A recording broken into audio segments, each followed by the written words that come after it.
안녕하세요, 소마50입니다. 소마시네마 채널이 어느덧 구독자가 100명을 달성했습니다.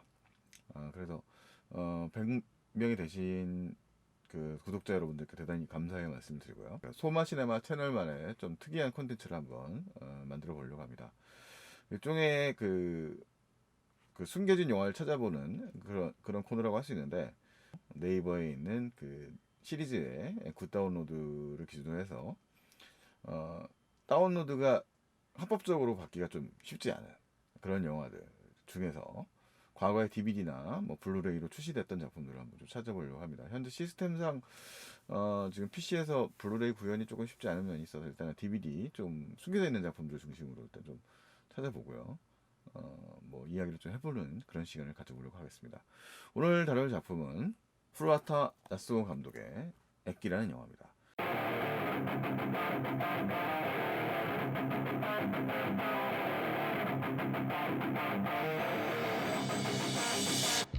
또 감독의 이 작품은 그 현 시점 2020년 9월 중순 기준으로 했을 때 현재 그 다운로드 굿 다운로드로는 다운이 지금 되어 있지 않고요. 설정이 안 돼 있고 뭐 다른 사이트에서 될 수도 있어요. 뭐 찾아보면 있을 수도 있는데 좀 더 수월한 방법은 국내 정식 DVD가 출시된 바가 있습니다. 물론 출시 년도 꽤 오래됐는데 그러다 보니까 오히려 시간이 오래 지나서 지금은 아주 저렴한 가격에 3,000원대의 가격에 지금 인터넷에서 구매하실 수 있습니다. 뭐 그렇게 아주 인기작이 아니기 때문에 뭐 어렵지 않게 저렴한 가격으로 구하실 수 있을 거예요. 후라타 야스오 감독과 다카쿠라 켄이 출연한 영화 중에 제일 유명한 작품은 이 작품이죠. 네. 지금 이제 블루레이로도 최근에 이제 출시돼서 오래되지 않은 철도원이라는 작품입니다. 다카쿠라 켄이라는 이 그 일본 상업 영화계의 명배우를 우리들이 각인시켰죠. 뭐 헐리우드에 이미 일찍 진출했었던 인물이에요. 사실 이제 다카쿠라 켄은 제가 공식적으로 처음 봤던 영화는 그 마이클 더글라스가 나왔던 일본을 배경으로 했던 블랙레인이라는 리들리 스콧 감독의 이제 일본이 형사 역할로 처음 봤었습니다. 이 후레테 아소 감독과 이 다카쿠라 켄의 80년대 대표작이 지금 보고 계신 이제 역 액기라는 작품이고요. 일본어로 스테이션이라고 하죠. 그 다음에 이제 이 2000년대 초반에 가장 대표적인 철도원이라고 할 수 있습니다. 실제로 뭐 다카쿠라 켄하고 후라테 야스 감독 한 20편 정도의 영화를 작업을 했는데요. 국내에서 후라테 야스 감독과 다카쿠라 켄의 작품을 거의 말년의 작품들을 구할 수 있는데 그게 이제 이 철도원이 성공한 다음에 호타루라는 영화가 개봉이 됐었습니다. 이거 한국 장면이 좀 있어요. 근데 이제 뭐 소재 자체가 좀 가미가제로 소재라고 하는데 실제로는 좀 반전 영화에 가까운 영화라고 할 수 있습니다. 그 다음에 이 장이모우와 다카코르 켄이 주연을 하고 장이모우 감독과 후레타 야스오 감독이 공동 연출을 한 뭐 이렇게 평가 아주 높지는 않았습니다. 천리주 단기라는 영화가 있습니다. 이 작품도 DVD로 출시가 됐어요. 그래서 이 네 편의 영화가 제가 구한 다카쿠라 켄과 후레타 야스오 감독의 콤비작입니다. 약 20편 중에서 네 편 정도를 가지고 있고요. 그 다음에 이제 후르테 아스토 감독을 찾아보면 이제 붉은 달이라는 좀 시대극 이 작품은 이제 좀 젊은 배우들 현역 배우들이 좀 많이 있네요. 지금 이제 다카르케 같은 경우 공인 제가 이 세 작품을 갖다가 연속으로 한번 봤었거든요. 이 붉은 이 호타루와 역 철도원을 봤었는데 이게 그 세 편의 영화가 공통된 정서가 있어요. 이 후르테 아스토 감독과 다카르케는 모두 1930년대 태생들인데요. 30년대면은 1년 35년 정도 되거든요. 그러니까 보통 그 막 전쟁이 일본 기준으로 했을 때도 우리나라 이제 해방 45년도를 기준으로 했었을 때 그때 10대 아주 이제 중후반 정도의 나이들이었다가 이제 전쟁이 끝나고 일본이 전쟁에 진 다음에 이제 그 60년대에 이제 경제 성장기로 확 올라오게 되잖아요. 이제 우리나라 한국 전쟁의 덕도 보고 그러면서 이제 그 시기에 어쨌든 일본 내부에서는 굉장히 열심히 일했고 사실은 또 일본 영화의 가장 황금기이기도 합니다. 그 시기가.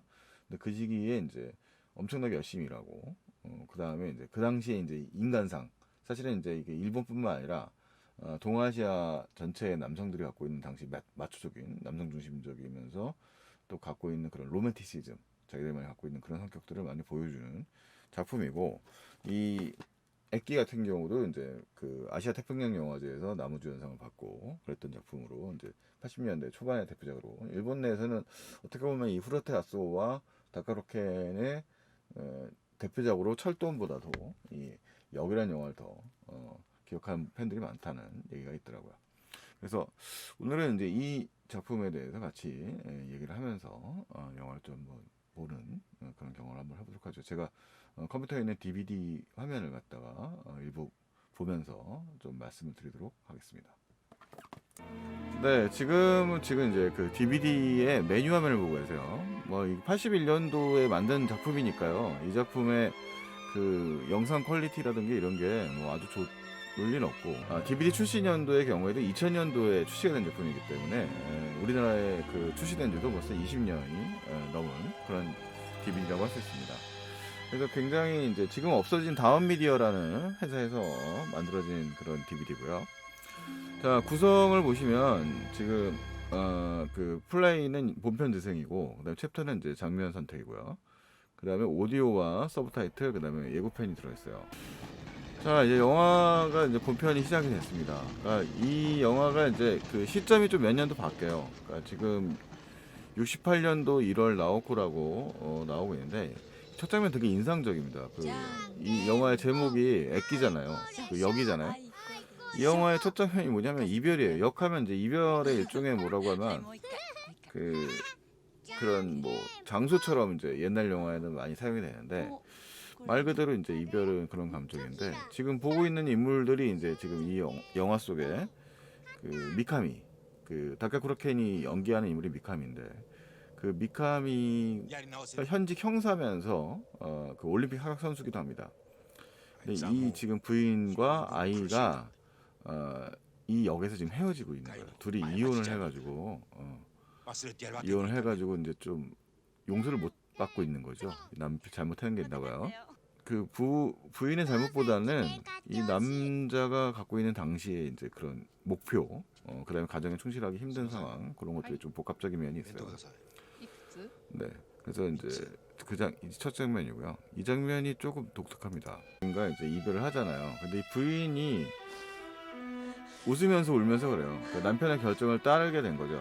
부인이 이제 부정을 저질러서 이제 결국 이혼의 사유가 되는 것 같긴 하지만 이 부인은 남편에 대한 그런 여러 가지 복합적인 마음을 같이 가지고 있는 그런 인물이에요. 그래서 인사를 할 때 울고 웃는 좀 어떻게 보면 우리 정서상으로는 잘 이해가 안 갈 수 있는 그런 이상한 그런 표정을 짓습니다. 그는 올림픽 사격 선수예요. 68년도 멕시코 올림픽을 나가기 위한 사격 선수입니다. 그래서 멕시코 올림픽이 278일 남았다 이런 구호가 나오잖아요. 그러면서 이 대화가 있는데 그 당시에 이제 일본의 그 사격 선수들은 경찰관 아니면 군인이었다고 합니다. 그 총기를 접할 수 있는 그 주로 직업군이 그러니까. 그래서 지금 그 얘기들을 대화를 나누고 있는 거예요.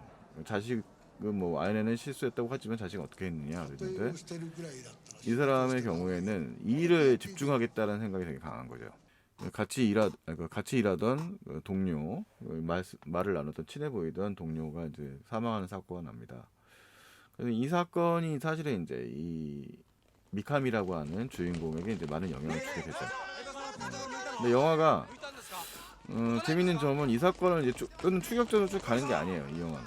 그러니까 이 영화에서 중요한 점은 사건 그 자체보다는 지금 보여주는 다카쿠라켄이 연기하는 미카미라는 남자의 그런 일종의 뭐랄까요? 운명, 숙명, 그런 순정 이런 것들입니다. 거기서 이제 이 장면도 되게 특이한 장면이에요. 오늘 11시경 그래서 이 실제 사건입니다. 실제 사건. 육상 자위대 소속의 스부라 소이라는 사람 이 사람이 누구냐면 올림픽 동메달리스트예요. 그러니까 일본 도쿄 올림픽 당시에 동메달을 딴 사람인데 이 사람이 이제 멕시코 올림픽을 앞두고서 압박감에 웃겨서 자살을 해버린 거죠. 그래서 그 사람이 이제 남긴 유서가 이 장면에서 굉장히 많이 길게 낭독됩니다. 지금 이제 보고 있는 미카미라는 인물도 멕시코 올림픽에 사격선수 출전하는 인물이잖아요.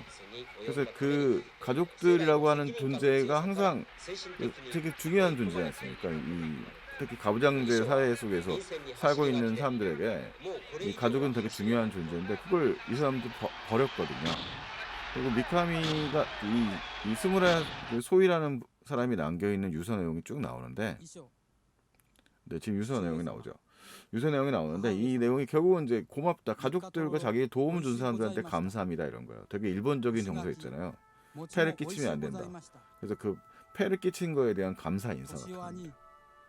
네, 가족들에 대한 그 어떻게 보면 이 일에 매달리고 그런 남자들의 숙명 같은 것들에 대한 어떤 슬픔, 어떻게 보면 좀 그 마초적인 낭만주의 같은 거죠. 지금 같은 정서가 좀 다른데, 생각을 해보면 후레테 아소 감독과 지금 주연을 맡고 있는 다카 프로켄이 31년, 35년생 이렇거든요. 그러니까 이 사람들이 아까 말씀드렸던 것처럼 그런 정서들이 있어요. 그러니까 대개의 그 60, 70년대의 영화들을 갖고 있는 정서들, 액션 장르물에서 갖고 있는 남자들의 좀 괴상한 정서도 있습니다. 그런 그 마초적인 정서들 속에서 갖고 있는 이 영화를 보여주는 거는 좀 그런 서글픔이 굉장히 많이 강조가 됩니다. 그래서 중요한 거는 지금 뒤를 걷고 있는 이 남자의 외로움, 그다음에 표현하지 않지만 갖고 있는 슬픔, 이런 것들이 이제 당대에는 많은 그런 공감을 받았다고 할 수 있고요. 지금 보지 못해서 어떻게 보면 되게 매력적인 캐릭터라는 생각 좀 들어요. 이 다카 프로켄이라고 하는 인물이 정말 잘 묘사하고 있는, 배우가 묘사하고 있는 미카미라는 인물, 그런 얘기 쭉 나왔고요. 자, 이제 영화가 이제 그 67년에서 76년으로 뜁니다. 스즈코라고 해서, 스즈코는 그 여성 등장 인물의 이름이에요. 그래서 그 각각의 이제 인물들이 여성 캐릭터도 인물이죠. 이 미카미라는 인물이 만나는 여성들입니다. 그 아내가 이제 나왔었고, 여기서 나오는 인물은 좀 다른 인물인데 이쪽에 그 여동생이에요. 그러니까 이 스즈코는 실제로 여동생은 아닌데, 이제 뒤에서 설명하겠지만 이 영화가 지금 보여주고 있는 화사한 장면은 지금 이 미카미가 굉장히 화사한 장면, 거의 유일하게 화사한 장면인데, 그 미카미 에이지가 자기의 여동생의 결혼식 참석하기 위해서 고향 마을에 있는 섬 마을에 가는 장면입니다. 근데 그가 가진 좀 그 정서 자체가 조금 어떻게 뭐 표현을 못하는, 동생의 애정을 가지고 있지 못하는 그런 오빠의 모습이 담겨져 있습니다. 그 여성이라고 하는 항상 다가서지 못하는 인물이죠. 이 미카미라는 인물은 그녀들을 아끼는 마음이 있습니다만 그녀들의 욕망이라든가 그녀들의 원하는 거를 채워주지 못하는 그런 존재입니다. 그래서 지금 눈빛이 보이지만 지금 잠깐 뒤돌아봤던 남자는 그 전에 자기 여동생을 좋아하던 그런 남자거든요. 친구인데 그 친구를 갖다 이제 두들겨 패는 장면이 좀 뒤에 나와요. 그러니까 그가 표현할 수 있는 거는 그 동생에게 사랑한다는 그런 표현보다는 그 바깥에서 지켜주는 정도의 역할들을 할 수 있다는 거죠. 그러니까 이제 그게 이제 과거의 남자들, 사랑한다 말을 못하고 갖고 있는 그런 남자들의 당시의 정서들을 아주 잘 보여주는 거 아닌가라는 생각이 좀 들어요. 잠깐의 그 결혼식장 방문 후에 이제 다시 삿포로 경찰서로 돌아온, 이제는 그 사격 그 코치였었어요. 이 미카미라는 인물은 코치였다가 역시 그런 고집스러움 때문에 그는 이제 밀려나게 돼서 형사 업무로 돌아오게 되는 거죠.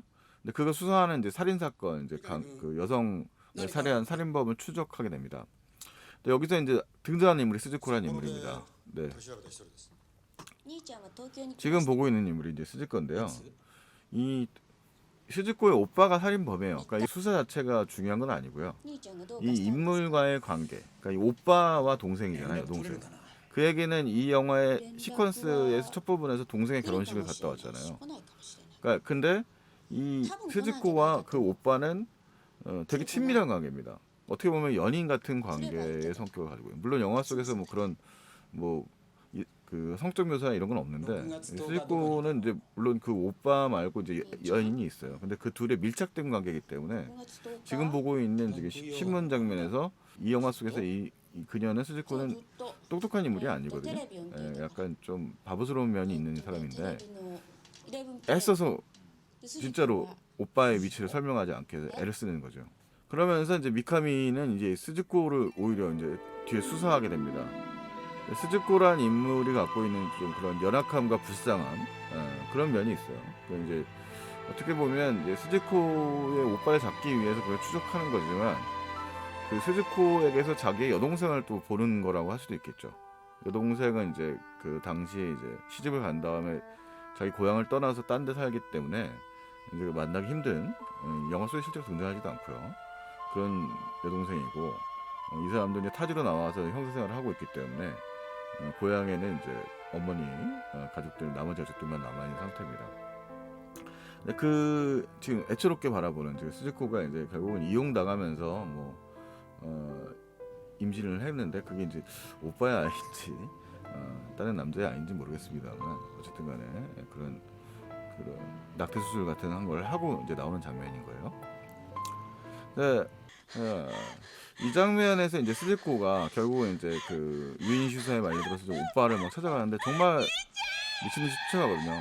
근데 아마도 이 장면은 복합적입니다. 이 스즈코라는 인물이 어떻게 보면 오빠가 잡힐 줄 알면서도 보고 싶은 마음이 더 강했을 수도 있어요. 아니면은 그 이중의 마음에, 그러니까 오빠에 대한 막 달려가는 모습 같은 게 굉장히 열광적이거든요. 그래서 그 모습 자체가 갖고 있는 좀 그런 그 애정에 대한 어떻게 보면 그 감정이입이 되는 그런 장면이죠. 자기 동생과 자신과의 관계, 그러니까 뭐 연인 관계였다는 게 아니라 이 두 일종의 연인 관계처럼 아주 밀접해 있는 그 남매들의 모습을 보면서 자기를 어떻게 보면 돌아보는 거예요. 근데 이런 설정들이 되게 재미있어요. 그러니까 영화의 이제 후반부에서 펼쳐지는 이제 이야기들이 사실은 이제 그런 정서들이 가지고 있는 이 남자의 이 미카미가 갖고 있는 그런 외로움, 그런 마음의 그 모순된 감정 그런 것들이 이제 이 속에 이쪽에 비춰지는 거죠. 거울 같은 장면이라고 할 수 있습니다. 이 시퀀스의 영화는 그 기리코로 넘어가요. 79년도 12월이죠. 이 사람이 만나는 그 또 다른 여자의 이름입니다. 영화 이제 후반부에 뒤에 보시면 많이 나올 건데요. 지금 보시고 있는 장면은 일종의 인질극 장면이에요. 그 인질극의 삿포로의 이제 그런 에서 벌쳐진 일종의 가상의 인질극인데 이 미카미는 그동안 이제 사격 선수로서의 이제 정체성을 잃고 이제 위의 명령에 의해서 이 사람은 이제 관역을 쏘던 사람입니다만 이제 그런 얘기도 앞부분에 또 대화로 나오는데 쏘던 사람입니다. 이제 사람을 이제 죽이는 그런 경찰의 해결사 역할을 담당하게 되는 거죠. 이 장면에서 그 모습이 나옵니다.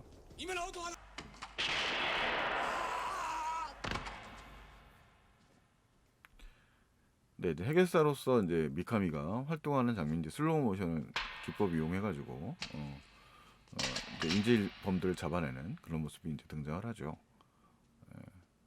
네, 이 장면에서 이제 이 류스케라고 뭐 이제 그 이제 살인자 그 인질범이고요. 류스케의 어머니가 있는데 살인 경찰이야 이런 것들이 보여집니다. 그러니까 지금 미카미는 자신의 임무에 충실해서 이 일을 했지만 거기서 저질러지는 이제 일종의 과정 속에서 펼쳐지는 일에 대한 트라우마가 있는 겁니다. 그러면서 이 살인범이라는 비판을 받았는데 이 사람이 이제 그 비난을 듣고 집에 들어간 그 미카미가 한 통의 편지를 받습니다. 이 편지는 그가 이제 이 전 시퀀스에서 그 몇 년 전에 잡았던 그 살인범 스즈코의 오빠죠. 그가 감사의 편지를 보냈습니다. 그런 사형수였고 사형 집행 전에 자기를 도와줬던 사람들에 대한 감사의 마음을 편지로 보낸 거죠. 저 편지를 받았을 때는 이미 사형수인 그 스즈코의 오빠는 사형을 당한 상태인 거예요. 근데 그 속에서 이제 아까 말씀드렸던 그 남매 사이에서의 그 오빠 가지고 있는 그런 상실이죠. 그런 이제 감정들, 그러니까 죄책감과 이제 여러 가지 복합적 감정들, 자기가 투영되어 있었던 그 오빠라는 위치라는 거, 그런 것들의 감정이 이제 좀 보여지는 측면이 있습니다. 그래서 일단 풍경이 이쁘죠. 풍경이 이제 삿포로의 이 설경에 펼쳐지는 여전히 트라우마에 이제 이 미카미는 시달리고 있고 경찰이라는 일 자체에 회의를 느끼고 있는 겁니다. 그는 이제 혈혈 단신 혼자 살아가는 존재가인 거고요. 그 속에서 지금 이제 이 일을 처리하고 다시 이제 고향에 갈 일이 있어서 저 빨간 옷의 여성이죠.